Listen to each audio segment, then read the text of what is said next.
Hello दोस्तों, कैसे हैं आप सभी। स्वागत है आपके अपने यूट्यूब चैनल भूतियापा पे।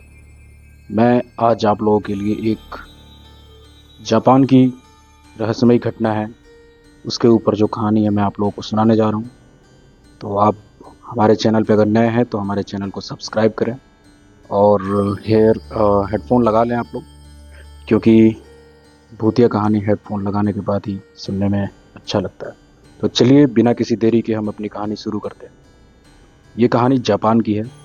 जापान, जहां आधुनिकता और परंपरा का अनोखा संगम देखने को मिलता है, वहीं कुछ जगह ऐसी भी हैं जो अपने अतीत के भयावह रहस्यों को संजोए हुए हैं।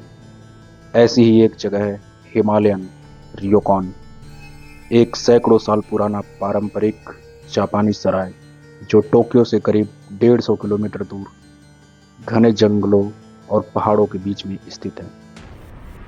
इस रियोकॉन का निर्माण 18वीं शताब्दी में हुआ था। पहले यह एक छोटा सा घर था जहां एक व्यापारी अपने परिवार के साथ रहता था। लेकिन एक रात व्यापारी की पत्नी और बेटी की रहस्यमयी परिस्थिति में मौत हो गई। कुछ लोग कहते हैं कि पत्नी ने बेटी को मारने के बाद खुद को फांसी लगा ली, तो कुछ का मानना है कि यह किसी अज्ञात शक्ति का काम था। इस घटना के बाद घर को छोड़ दिया गया, लेकिन कुछ सालों बाद इसे एक रियोकॉन में बदल दिया गया। स्थानीय लोग कहते हैं कि उस रात के बाद से वहां अजीब घटनाएं होने लगी। औरतों की रोने की आवाजें, छोटे पैरों की आहट और रात में खिड़कियों पर किसी की परछाई दिखाई देने लगी। साल 2018 की बात है। हिरोशी नाम का एक फोटोग्राफर अपनी पत्नी मीका और दोस्त ताकेशी के साथ इस रियोकॉन में एक रात गुजारने आया। हिरोशी को प्राचीन इमारतों और डरावनी जगहों की फोटोग्राफी का शौक था, इसलिए उसने यह जगह चुनी। रियोकॉन में दाखिल होते ही उन्हें एक अजीब सन्नाटा महसूस हुआ। रिसेप्शन पर बैठा बूढ़ा मालिक उन्हें लगातार घूरता रहा और सिर्फ एक ही बात बोल रहा था, रात में दरवाजा मत खोलना और खिड़कियों के पास बिल्कुल मत जाना। शाम को उन्होंने जापानी भोजन का आनंद लिया और अपने कमरे में चले गए। कमरा ठंडा और सीलन भरा था। लकड़ी की दीवारों पर समय की छाप साफ दिखाई दे रही थी। रात के करीब 1 बजे मीका की अचानक नींद खुल गई। उसे लगा किसी ने उसके कान में फुसफुसाया, तुम यहाँ क्यों आई हो। डर के मारे उसने हिरोशी को जगाया, लेकिन कमरे में कोई नहीं था।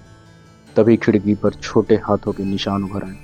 कमरे में रखी घड़ी की सुइयां अचानक उल्टी दिशा में घूमने लगी। हिरोशी, मीका और ताकेशी ने रियोकॉन छोड़ने का फैसला किया, लेकिन जैसे ही उन्होंने दरवाजा खोला, सामने एक महिला खड़ी थी। सफेद किमोनो पहने, उलझे हुए बाल और लाल आंखें। उसका चेहरा इतना भयानक था कि उनकी चीखें निकल गई। महिला ने धीरे से उनके कान में जैसे फुसफुसा के कहा हो, तुम यहाँ से बच नहीं सकते। इसके बाद वे सब बेशुद्ध हो गए। जब सुबह उनकी आंख खुली तो वे होटल के लॉबी में पड़े थे। रिसेप्शन पर वही बूढ़ा मालिक खड़ा था जिसने बस एक बात कही थी, तुम्हें बुलाया गया था लेकिन तुम्हें छोड़ दिया गया।